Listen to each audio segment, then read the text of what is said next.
Moi, ce que je vous propose, si vous n'avez pas envie de rebondir sur la Shoah, je sais pas si ça c'était bien de dire ça, Transition.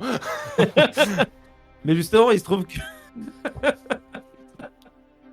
c'est très difficile de faire la transition avec un Ça me génocide. fume. Donc, ce qu'on va faire, c'est qu'on va pas faire de transition. Ah, attends. Non, mais j'ai une transition de fou, en vrai. Toi-même Je peux ou pas? Ouais. Pour toi-même, ok. Oui. Vas-y, c'est quoi ta transition alors? Bah moi, Mélissa, je rebondis beaucoup à ce que tu dis justement sur le pouvoir des images, parce que mon métier c'est libraire, et pas n'importe quel type, je suis libraire spécialisé en bande dessinée. Alors, une fois n'est pas coutume, je vous parlerai de bande dessinée, mais la thématique de ce soir c'est 1945, et donc la Seconde Guerre mondiale, et surtout la fin de la Seconde Guerre mondiale. Alors, on serait tenté de dire que c'est plutôt une année où il y a moins de choses à raconter, que c'est des choses qui sont plutôt sur la fin du conflit, et que, comme je le dis, moi je suis plutôt histoire militaire. En réalité, c'est plus comme tu l'as dit, l'histoire militaire, ce qui m'intéresse, c'est plutôt comment on est arrivé à une histoire militaire et l'histoire politique qui se trouve derrière, mais surtout sociologique. Et un truc qui m'intéresse beaucoup en sociologie, c'est l'art et surtout comment l'art est influencé par tous les sujets qui composent une société. Et il se trouve que la Seconde Guerre mondiale a vachement influencé l'art dans toutes ces grandes latitudes, y compris l'art qui est le mien, c'est-à-dire la bande dessinée. Et la bande dessinée, comme l'a si bien dit Reisner lorsqu'il a théorisé ça, la bande dessinée c'est un art mixte, un art qui mélange plusieurs arts, notamment l'art et la photographie. C'est donc pour ça que je vais vous parler aujourd'hui d'une petite bande dessinée qui est sortie cette année, qui s'appelle La Troisième Caméra, et qui parle de photographie à la fin de la Seconde Guerre mondiale. Waouh, effectivement, c'est une putain de transition. Les grands esprits se Et rencontrent. n'est-ce pas, je trouve aussi. Alors en réalité, je vais vous présenter. Sujet pour pas faire moi. Ah mais t'inquiète. Non mais j'étais trop content. En vrai, quand elle a parlé de ce sujet, alors j'étais pas trop content du sujet parce que c'est quand même un peu dramatique, mais en réalité, je le trouve hyper intéressant. Non, voilà, c'est pas fun, mais c'est très instructif, et effectivement, comme tu l'as dit, l'art de l'image, comme son nom l'indique, c'est un art. Et en l'occurrence, celui de la photo, c'est le combienième, la photo? 10e. Non, c'est pas le 10e. 6e, c'est 8e. Non, c'est pas le 7e. C'est le 8e, non, c'est le 8e. Le 7e, c'est le cinéma. Oui, c'est ça. C'est le 8e art. Parce que le 9e, c'est la BD. Le 9e, c'est la BD. Voilà, et et en fait, celui qui est. le 7e, c'est le cinéma. Le 8e, c'est la. En fait, techniquement, c'est même pas ça. Du coup, la photo, en fait, c'est photo, art. Ça doit être télé, non? Et 5e, c'est théâtre. Ouais, non, c'est ça. Le 8e, c'est les arts médiatiques, télévision. Les arts médiatiques, voilà, c'est ça. C'est comme ça, ils appellent ça les arts médiatiques. Le 9e art, c'est la BD, et le 10e, c'est les jeux vidéo. C'est les arts numériques. Le 10e, c'est les jeux vidéo. Du coup, aussi, Karl Brutman, c'est un spécialiste de la BD. BD dans Ah la Seconde Guerre. Donc, si ça t'intéresse, je pense que tu peux aller voir. Il a fait des confs, il a fait des bouquins aussi, il a fait des articles. Très intéressant. Ah ouais. Donc, c'est facile à trouver. Ok, j'irai jeter un coup d'œil parce qu'effectivement c'est très intéressant, et ce sont des arts qui sont très liés parce que ce sont des arts visuels, et comme tu l'as dit, on est une société d'image encore plus aujourd'hui puisque avec les écrans, etc. Mais c'est vrai que du coup la BD a le vent en poupe encore aujourd'hui, que vous voulez que je vous dise. C'est un art qui est très plébiscité, très populaire aussi, et donc c'est de ça dont je voulais vous parler. Je voulais vous parler de la fin de la guerre et donc de ses représentations, pas à proprement parler de 1945, mais plutôt des représentations de la fin de la guerre et de ses conséquences en bande dessinée. Et donc je vous ai choisi 3 BD qui sont sorties, qui sont assez récentes d'ailleurs, 3 BD qui ont des thématiques très différentes, dont la première, ça s'appelle La Troisième Caméra, et qui parle justement des photographes de propagande du Troisième Reich en 1945. Alors tu l'as dit, effectivement, il y a eu des photographes qui ont fait des photos de rapport. Il a existé également des photographes de propagande, donc il a pour le coup non pas des photographes libérateurs, mais plutôt des photographes pendant le régime nazi, ont été chargés de prendre des photos pour les grandes occasions, ou même tout simplement parcourir. Donc ce sont des soldats photographes qui portaient un nom. Ce sont les Propagandakompanien. Voilà. Excuserez la prononciation, je ne sais pas si ça se prononce comme ça. Et ces fameux Propagandakompanien, ils sont au centre, en tout cas au cœur du récit de La Troisième Caméra, une BD publiée chez Glénat l'année dernière, donc en octobre dernier, qui est une très belle BD. Voilà, qui se repose sur des faits historiques, puisque La Troisième Caméra fait mention en réalité d'une caméra fantôme. En réalité, pendant la Seconde Guerre mondiale, plus de 700 soldats étaient chargés de prendre des photos avec 2 appareils différents pour alimenter la propagande du Reich. Et en fait, ils en avaient une 3e qui n'était pas une caméra, alors un appareil photo officiel, et qui servait du coup, cette fois-ci, non pas à la propagande, mais plutôt à des clichés secrets qui étaient destinés aux huiles et aux pontes du Troisième Reich pour alimenter en fait justement ce qui se passait en réalité. Parce qu'évidemment, vous pouvez pas montrer des monceaux de cadavres pour dire « regardez, la guerre se passe super bien, on tue des gens ». Gratuitement comme ça. Donc évidemment ça, la propagande nazie l'a un peu mis sous le tapis, mais par contre il fallait que des officiels en soient chargés. Et effectivement, il y a des rapports et des photos qui ont été faites par des, alors pas des civils du coup, mais des milices SS, mais il y avait des gens qui étaient chargés de ça sur le front pour dire voilà qu'est-ce qui a été fait de manière très factuelle, combien de soldats ont été tués, hop un petit cliché sur le monceau de cadavre qui a été fait à Dunkerque, hop ça passera nickel, vous inquiétez pas, on vous l'envoie. Et donc la Troisième Caméra est une BD historique, alors attention, un thriller historique, comme beaucoup des BD que je vais vous présenter ce soir, mais bon, vous l'écouterez quand vous voulez, ce podcast, puisque c'est très difficile de faire de la BD de vulgarisation et de la BD qui ne soit pas destinée à un grand public, qui soit 100% sourcé et collant à des faits historiques. Du coup, généralement, la plupart des BD sont inspirés de faits historiques, qui sont de manière générale, en tout cas sur celles que je vais vous présenter, sourcée et assez conséquente en termes de recherche historique, mais évidemment prendre des libertés avec, voilà, pour des raisons de récit ou pour une question de rythme et de scénario, ne sont pas tout à fait réalistes. Mais je vous fais donc du coup le petit résumé de la Troisième Caméra. 1945 à Berlin, sous occupation alliée. Pendant la Seconde Guerre mondiale, plus de 700 soldats appareils photo et caméras en main alimentaient la propagande du Reich. Ces Propaganda Companion, des reporters de guerre allemands sous les ordres de Goebbels directement, avaient pour habitude d'utiliser 2 appareils photo officiels. Pourtant, certains s'étaient munis d'un 3e appareil clandestin, échappant à tout contrôle, la fameuse 3e caméra. C'est le cas du lieutenant Frenz, mandaté pour suivre le Führer en personne. Dans la capitale en ruine, une course effrénée contre la montre commence pour récupérer ses clichés. En vue du procès de Nuremberg, la fameuse 3e caméra qui documentait les crimes commis par le régime vont devenir un enjeu stratégique pour les soldats américains du CIC, Counter Intelligence Corps, on aura plus tard la CIA. Ce type d'appareil peut révéler les visages des officiers SS, mais aussi apporter la preuve irréfutable des atrocités perpétrées dans les camps. Mais quels autres secrets pourraient encore livrer le boîtier de Frenz ? Alors, vous l'avez bien compris, c'est un thriller évidemment haletant, très très bien ficelé, honnêtement, des retours que j'en ai eu, et évidemment comme mon métier me le permet, je parle de choses que je n'ai pas lues. Privilège du métier, hein, évidemment, je suis absolument rodé dans l'art de parler de choses que j'ai jamais lues. Mais en tout cas, la BD est très bonne facture et nous laisse sur ce petit suspense insoutenable en nous plongeant avec un réalisme saisissant dans l'enfer de la guerre. Les auteurs reviennent sur l'existence de ces soldats photographes et s'interrogent. Étaient-ils tous alliés à la cause du régime ?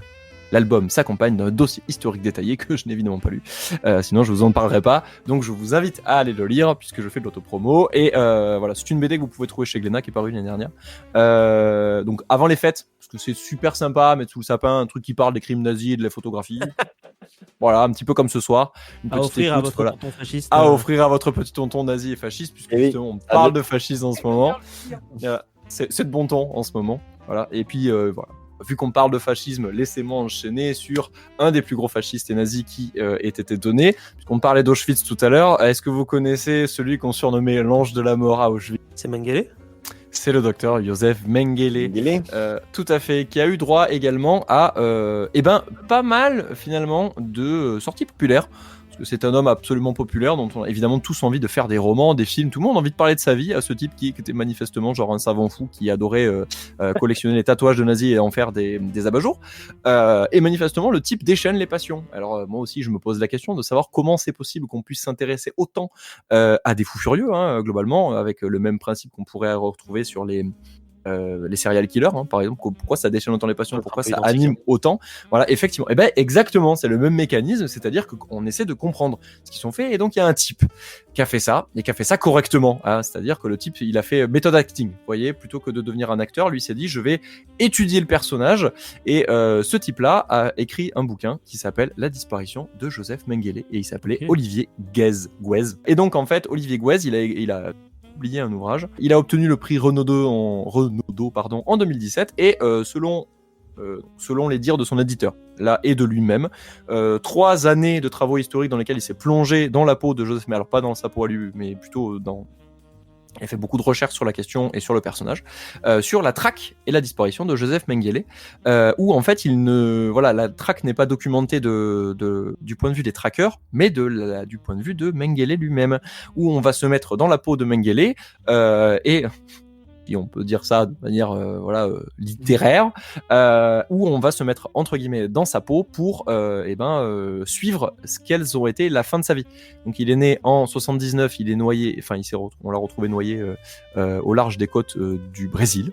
Voilà, donc sachez qu'il n'est pas mort de sa douce mort. Voilà, mais il a quand même vécu de belles années en Argentine et à Buenos Aires, mais il est mort au Brésil en vacances. Voilà. Donc bon, il a pas eu la fin qu'il méritait, pardonnez-moi l'expression, vous couperez ça au montage si vous voulez, mais La disparition de Joseph Mengele est un ouvrage très intéressant, voilà, mais qui a eu droit à plusieurs adaptations, puisque c'était un roman très intéressant, où donc en 2017 paraît l'ouvrage, en 2025 un film franco-allemand de Kirill Serebrennikov a été donc adapté, et l'année dernière il y a eu une BD adaptée de l'ouvrage, donc qui est avec Mats au scénario, Jörg Maillet à l'illustration, qui nous raconte du coup cette brillantissime roman. Donc en 2022, chez Les Arènes, une superbe bande dessinée qui du coup nous relate la traque, la traque présumée, puisque du coup on est dans la peau de Mengele, donc c'est lui en fait qui avait beaucoup de tendances paranoïaques et qui est pas mal documenté, notamment par son fils, qu'il a aussi beaucoup cherché, parce que en fait il avait disparu aussi par rapport à sa famille, avec qui il entretenait quand même des liens épistolaires, mais très très évasifs, pour éviter de se faire choper par le Mossad notamment, qui bizarrement le cherchait, et les services secrets allemands également, pour le traquer et le juger, puisque lui il avait échappé au procès de Nuremberg, faute de preuves. Voilà. Apparemment, c'était pas suffisant, les abat-jours. Mais du coup, ce type-là a vécu la fin de sa vie dans un terrible, on va dire, dans une paranoïa constante, où il était tout le temps, il avait tout le temps l'impression d'être traqué et surveillé. Et cette BD est absolument génialissime. Je vous invite évidemment à la lire, même si moi-même je ne l'ai pas lu, parce que je déteste les nazis. Voilà. Et donc voilà. Bravo, bizarrement, voilà. Merci beaucoup pour ça. Et il se trouve que donc j'ai été très surpris de voir que c'est ça, ces gens qui suivent les trends, franchement ça me saoule quoi. Tu peux pas être comme tout le monde, bref. Et donc en gros c'est encore une fois ces questions qui se posent, plus ou moins. Moi tous les ans je vois arriver sur les tables un brassard avec une petite croix gammée, voilà, puisque la bande dessinée est très prolifique justement sur le Troisième Reich et sur les nazis. Encore une fois, on parlait tout à l'heure de l'historiographie, mais aussi de la place qu'occupe la Seconde Guerre mondiale et donc le régime nazi dans la culture populaire, et donc de ces différentes itérations. Donc je vous en ai parlé deux, je vous parle de la troisième, qui est à mon sens une BD très intéressante, dont on a parlé finalement en introduction, puisqu'on parle de propagande, qui s'appelle Hitler est mort, un triptyque qui est sorti en 2022, enfin la dernière est sortie en 2022. Hitler est mort nous raconte l'histoire, alors tiré encore une fois de faits réels, mais encore une fois tirant sur le thriller historique, d'un roman pas un roman mais très romancé, de services d'espionnage russes qui se battent la pérennité de l'information sur la mort d'Hitler. Donc vous l'ignorez peut-être, mais en mai 1945, Hitler est mort. Voilà. En réalité il est mort à la fin avril, et donc en mai ça commence à savoir que le type est décédé. Le problème, c'est qu'en fait, il faut le retrouver. Et pour ça, il faut apporter les preuves à Staline, qui est pas très content de cette situation, parce qu'il aimerait bien foutre un pied de nez aux Alliés, parce que eux ne sont pas encore arrivés à Berlin, et donc le temps presse. Il faut absolument mettre la main sur l'information le plus rapidement possible pour être les premiers à l'annoncer, pour pouvoir se faire mousser à l'international. Et Staline, il n'est pas content, parce que du coup, il va envoyer ses différents services pour justement trouver l'information, en tout cas la vérifier. Et donc il envoie donc ces deux services d'espionnage, le SMERSH, qui est donc l'origine, enfin le contre-espionnage, et le NKVD, qu'on connaît un petit peu plus tard sous le nom de KGB. Voilà, donc ce sont deux services secrets qui vont se mener une sorte de guerre interne pour la pérennité de l'information.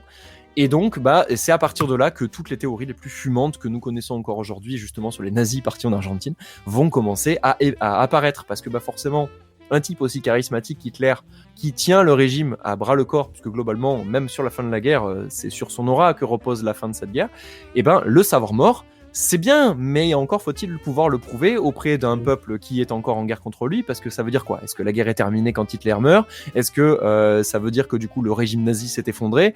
Et ben la pérennité de l'information est très importante, notamment du coup dans un contexte qui va mener à la guerre froide plus tard. Et donc ces deux services secrets se disputent la primeur de l'information. Et c'est ce que relate ce triptyque, donc qui s'appelle Hitler est mort, encore une fois chez Glénat, qui a commencé en 2020 et s'est terminé en 2022. Que je vous invite à lire et qui est encore une fois sourcé historiquement, mais qui prend pas mal de liberté avec la réalité, juste pour des questions de scénario et de cohérence, mais qui soulève beaucoup de questions justement sur la course à l'information, les fake news, voilà, qu'on appelait pas comme ça, on appelait ça de la propagande à l'époque, mais bon, c'est des choses qui reviendront plus tard, notamment dans les régimes dictatoriaux et fascistes, puisque du coup la guerre de l'information, ça a pas commencé il y a 15 ans, vous vous en doutez bien, ça a commencé bien avant, et donc pour ça, des images valent 1000 mots, et donc voir une photo d'un cadavre du Führer aurait été vachement mieux. Évidemment, on ne l'a pas retrouvé, puisque selon les dernières mentions du Führer, qui sont mentionnées encore une fois dans la chute notamment, il a voulu être brûlé. Donc on n'a pas retrouvé son cadavre, et même encore aujourd'hui, en fait, on n'est pas tout à fait certain que le cadavre du Führer ait été retrouvé. Voilà, parce que sachez-le, on n'est pas sûr de l'info. Voilà, c'est pour ça qu'il y a encore des gens qui pensent qu'il s'est barré en Argentine et qu'il est toujours en vie aujourd'hui. Bon, le type sera un peu vieux, mais... 3 ans plus tard... Il semblait que les analyses dentaires avaient disculpé le doute. Justement... Il y a un médecin légiste français apparemment qui a... Alors, de ce que je sais, moi, de ce que j'ai lu sur la question, si je peux me permettre, est-ce que je peux me permettre? Avec des chicots. Faites, bien sûr. À cause des chicots, en fait, les Russes, ils ont trouvé le bunker d'Hitler, ils ont trouvé des corps calcinés. Et apparemment, dès le départ, ils savent plus ou moins que c'est Hitler pour je sais plus quelle raison. Donc en fait, ils ont récupéré le corps, ils l'ont enterré quelque part et ils l'ont pas dit aux Alliés. Et Staline, il l'a fait exprès. Et après, c'est avéré que le corps, il a changé plusieurs fois de place parce que Staline est le culte du sucre et les Russes, on connaît.